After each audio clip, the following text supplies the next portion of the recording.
और इस वक्त की बड़ी खबर हम आपको बता दें, एनडीए संसदीय दल की बैठक अब शुरू हो चुकी है। प्रधानमंत्री बैठक में पहुंच चुके हैं। कैबिनेट की बैठक हुई और इस बैठक में 22 प्रस्तावों पर मुहर लगी है। तो जिस तरीके से हम बार बार बता रहे थे कि कई एजेंडों पर मुहर लग सकती है और अब कैबिनेट की बैठक खत्म हो गई और खबर यह है कि 22 प्रस्तावों पर मुहर लगी है। कौन कौन से वो प्रस्ताव है वो भी हम आपको अपडेट करेंगे, लेकिन फिलहाल जो जानकारी मिल रही है वो ईपीएस के 75 लाख पेंशन धारकों की भी बल्ले यहाँ पर पेंशन को लेकर बहुत बड़ा अपडेट मिला कि बजट में आप सभी को मिलेगा पेंशन की बढ़ोतरी का फायदा। यहाँ पर मोदी कैबिनेट की बैठक में हुआ नया फैसला, तो पेंशन धारकों की हुई बल्ले मोदी सरकार ने कैबिनेट की बैठक से पेंशन धारकों को दिया बहुत बड़ा शानदार सौगात। तो 75 लाख पेंशन धारक है, उन्हें सभी के लिए बहुत बड़ी अर्जेंट अपडेट आ चुकी है। साथ ही सीनियर सिटीजन और पेंशन धारक को यहाँ पर मोदी सरकार ने कैबिनेट की बैठक से बहुत बड़ा यानी कि तोहफा दिया है। तो क्या मोदी कैबिनेट की बैठक से आपके लिए जानकारी होने वाली है और कितनी फाइनली आपकी पेंशन बढ़ेगी, तो ताजा जानकारी आ रही है आपकी पेंशन से जुड़ी। वीडियो बिल्कुल ही ध्यान से देखते रहिएगा।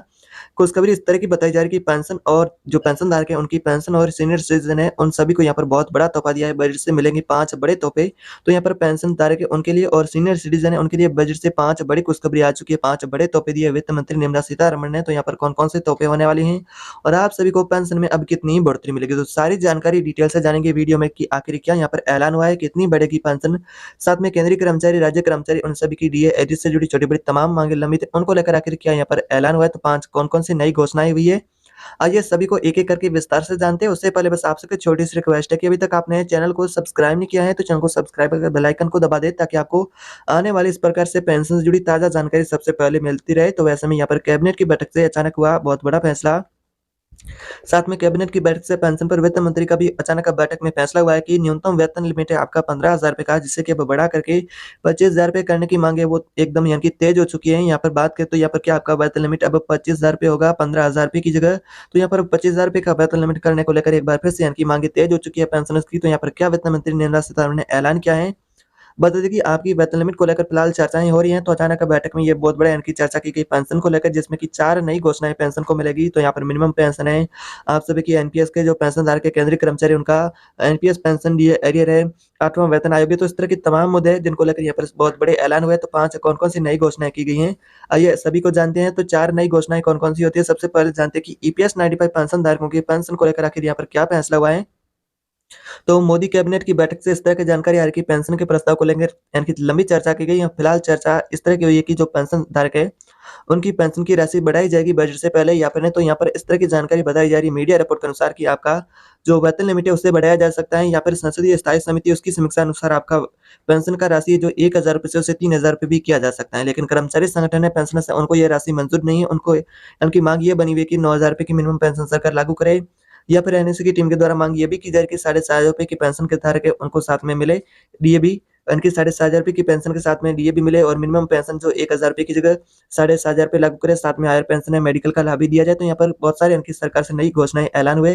तो यहाँ पर मेडिकल का भी आपको लाभ मिलेगा। और पेंशन धारकों की पेंशन को लेकर ईपीएफ ने क्या नया नोटिस जारी किया है, तो फिलहाल ईपीएफ ने आधिकारिक ये वेतन लिमिट की बढ़ोतरी को लेकर इस तरह नई जानकारी जारी की है कि फिक्स आपका 21,000 रुपए वेतन लिमिट बढ़ेगा या फिर होगा या फिर 25,000 रुपए होगा, वेतन लिमिट बढ़ाई जाएगी, ऐसी जानकारी जारी की। ईपीएफ उसको लेकर काम कर रहा है। तो सरकार भी अब बजट के अंदर फाइनली ऐलान कर सकती है जो कि पेंशन धारक है उनके लिए 22 तारीख को यानी कि पहले आपको बजट के से पहले यानी कि एक दिन बहुत बड़ा तोहफा मिल सकता है। तो ईपीएस की पेंशन की बढ़ोतरी पर जल्द फैसला हो सकता है। अगर ये पेंशन धारक है उनकी वेतन लिमिट को राशि को यानी कि 15,000 रुपए से बढ़ाया जाता है तो 10 साल बाद यानी कि उनको बहुत बड़ा शानदार तोहफा मिलेगा। 2014 के बाद जो पेंशन धारक है उनकी यह भी मांग बनी हुई कि 9,000 रुपए की पेंशन धारकों को पेंशन दिया जाए, साथ में डीए भी मिले।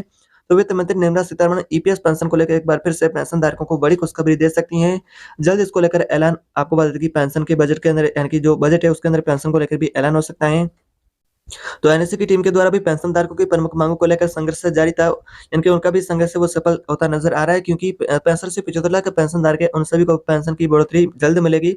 लेकिन अब कितनी बढ़ोतरी मिलेगी ये आंकड़ा अभी तक सरकार ने नहीं जारी किया है। तो अब कितनी आपकी पेंशन बढ़ेगी, जैसा कि 8,500 रुपए, 7,500 रुपए या फिर 9,000 रुपए होगी, अब इसको लेकर कोई क्लियर आंकड़ा नहीं जारी हुआ है। जल्द इसको लेकर बजट के अंदर आपको बजट की गुड न्यूज आपको देखने को मिल सकती है। तो ईपीएस 95 पेंशन धारक है उनकी पेंशन की बढ़ोतरी को लेकर पेंशन धारकों ने पहले केंद्र की सरकार को प्रस्ताव भी भेजा था कि 7,500 रुपए की पेंशन सरकार लागू करे।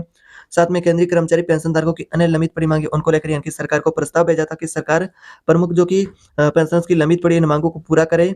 तो यहाँ पर आपको बता दें कि यहाँ पर आपको बहुत बड़ा यहाँ पर बजट के अंदर तोहफा देखने को मिलेगा, चौंकाने वाला यानी कि ऐलान हो सकता है, ऐसी जानकारी बताई जा रही है।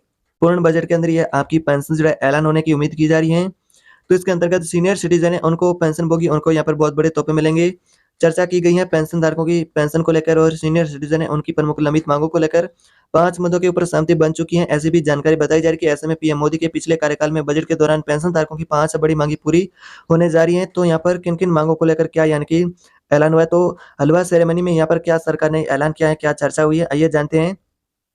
चुनाव से पहले सरकार द्वारा अपने घोषणा पत्र में आयुष्मान भारत हेल्थ योजना का दायरा बढ़ाने का वादा किया था, यानी कि जिसमें कि आपकी एज अगर 70 साल से अधिक हो चुकी है तो इसमें आपको मिलेगा फायदा। जैसा कि अगर आप बुजुर्ग पेंशनभोगी हैं और यहाँ पर आपकी एज 70 साल से अधिक हो चुकी है तो फिर आपको 5 लाख रुपए का फ्री में मेडिकल इलाज मिलेगा। यानी कि सरकार ने मेडिकल की सुविधा को लेकर बहुत बड़ा यहाँ पर विस्तार किया है। सीनियर सिटीजन है उनको 5 लाख रुपए का यानी कि फायदा मिलेगा, बीमा कवर का फायदा मिल सकेगा। सरकार द्वारा इस योजना के दायरे को भी बढ़ाने को लेकर विचार किया जा रहा है कि 5 लाख रुपए के इस दायरे को बढ़ा करके 10 लाख रुपए किया जाए, लेकिन 5 लाख रुपए का आपको फायदा मिलेगा, जिसको लेकर विचार किया जा रहा है। तो 70 साल से अधिक उम्र के लोग हैं उनको इसमें शामिल भी किया जाएगा और ऐसे में सभी लोग हैं उनकी यह खुशी की बात है क्योंकि सभी लोग हैं जो आम बुजुर्ग व्यक्ति हैं जिसकी एज 70 साल से अधिक हो चुकी है तो उन सभी को इसका फायदा मिलेगा। तो बजट के अंदर इसका भी ऐलान किया जाने वाला है। तो अब नहीं देना होगा आपको टैक्स 10 लाख रुपए तक। बजट में दूसरी बड़ी खुशखबरी है पेंशन धारकों को और सीनियर सिटीजन है उनको मिलेगा। साथ में पेंशन धारकों के लिए बड़ी खुशखबरी मिलने जा रही है। अब खुशखबरी है कि टैक्स को लेकर यहाँ पर जानकारी दे दे कि सीनियर सिटीजन उनको 3 लाख रुपए तक रिजिम में यानी कि निर्धारित वही अगर सीनियर सिटीजन के पास छूट की लिमिट की बात करें तो 5 लाख रुपए थी। अब इससे सालाना इनकम इससे यानी कि आपको अधिक होने पर देना पड़ता था, तो यहाँ पर पेंशन के साथ में टैक्स आपको अब देना पड़ता था, लेकिन अब आईटीआर की फाइल करनी होगी। तो यहाँ पर लेकिन ऐसे में सभी सीनियर सिटीजन है उनको और पेंशन धारकों को इस लिमिट को बढ़ा करके 10 लाख रुपए करने को लेकर सरकार विचार करी। इसको लेकर बजट के अंदर ऐलान भी किया जा सकता है। तो बजट सत्र के दौरान इसको लेकर ऐलान किया जाने वाला। तो यहाँ पर बजट के अंदर आपको ये 10 लाख रुपए की भी छूट मिलेगी। बात करें 1 लाख रुपए का फायदा मिलेगा हेल्थ पॉलिसी पर, तो बजट सत्र के अंदर तीसरी बड़ी खुशखबरी ये मिलने जा रही है कि हेल्थ पॉलिसी प्रीमियम पर रिडक्शन को लेकर अब हेल्थ पॉलिसी प्रीमियम रिडक्शन बढ़ाया जाएगा। हेल्थ पॉलिसी की मांग काफी दिनों से बनी रही थी पेंशन धारकों के द्वारा। ऐसे में बीमा कंपनियों ने इसका प्रीमियम काफी बढ़ोतरी कर दिया गया है। तो ऐसे में सब टेंशन पेंशनभोगी को और सीनियर सिटीजन उनको लेने को मिली थी, लेकिन यहाँ पर उनकी टेंशन अब खत्म होगी। ऐसे में सरकार इनको राहत देते हुए बजट में हेल्थ पॉलिसी पर रिडक्शन बढ़ाने के लेकर विचार करी है। तो आम जनों के लिए देखा जाए तो हेल्थ पॉलिसी आपको 25,000 रुपए की छूट दी जाती थी, सीनियर सिटीजन को 50,000 रुपए की, लेकिन अब इससे बढ़ा करके 1 लाख रुपए किया जाने वाला है। तो बजट के अंदर ये भी ऐलान होने वाला है। तो अगर सीनियर सिटीजन है तो आपको किराए में भी अब छूट मिलेगी। सीनियर सिटीजन और पेंशन धारक है उन सभी को किराए के अंदर यानी कि अब बड़ी राहत देखने को मिलेगी। अगर बात करें अगली बड़ी आपको क्या यानी कि खुशखबरी मिलेगी, सीनियर सिटीजन को सेविंग स्कीमें जो यानी कि पेंशन धारकों को ब्याज में संबंधित 5वीं बड़ी राहत मिलेगी। जानकारी के लिए बता दें कि सीनियर जो सिटीजन है उनको केवल स्कीम में यहाँ पर पहले ब्याज दर 8.2% है, अगर बात करें तो अब 8.2% से ब्याज दर है बढ़ाने को लेकर यानी कि विचार किया जा रहा है ताकि इस योजना को और आकर्षित बनाया जाए। तो इससे पेंशनभोगी और सीनियर सिटीजन है उनको यानी कि ज़्यादा बहुत बड़ा फायदा मिल सकेगा, ब्याज दर में काफ़ी बढ़ोतरी यहाँ पर की जा सकती है। तो इस प्रकार की आज दिन भर की पेंशन जुड़ी ये छोटी बड़ी जानकारी होने वाली है ताकि आपका पेंशन जो इस प्रकार का नया रोजाना आपको ताजा अपडेट मिले। तो चैनल को आपने अभी तक सब्सक्राइब नहीं किया तो चैनल को सब्सक्राइब कर बेल आइकन दबा दे ताकि आप हमारे साथ जुड़े रहे। इस प्रकार की रोजाना ताजा आपको जानकारी मिलती रहे।